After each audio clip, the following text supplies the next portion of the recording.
नमस्कार बंधुगण आज मुझे बहुत इंपोर्टेंट इनफॉरमेशन नहीं आसी आपने जानते कि आपर जो OSS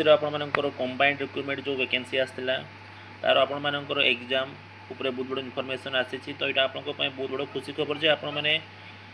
जो वेट करते कि आपर इलेक्शन एग्जाम जो पोस्टपोन होता तो सहीटा आपर एग्जाम शेड्यूल बहुत जल्दी आसवाक जाऊँगी आपंकर सेप्टेम्बर 15 तारीख भितर आपर एग्जाम होगा जाऊँगी तो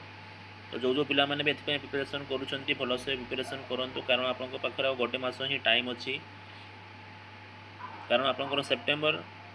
15 पूर्व आपन डेफिनेटली आपन एग्जाम हो तो आप बहुत जल्दी आपण मैंने यार एग्जाम शेड्यूल देखा पाइबे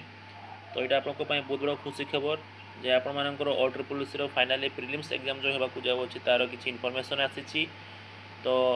भलसे पाठ पढ़ु डेफिनेटली आपण मैंने ये एग्जाम क्रैक करेंगे कारण जानते OSS आपर एथर बहुत वैकेंसी आसी भल वैकेंसी रही सबू कैटेगरी तो डेफिनेटली यहाँ आपको बहुत बड़ा खुशी खबर जे फाइनाली किसी इनफॉरमेशन आप एग्जाम पर आसी तो शेयर करूँ समस्त इनफॉरमेशन मिल पार। धन्यवाद। जय हिंद।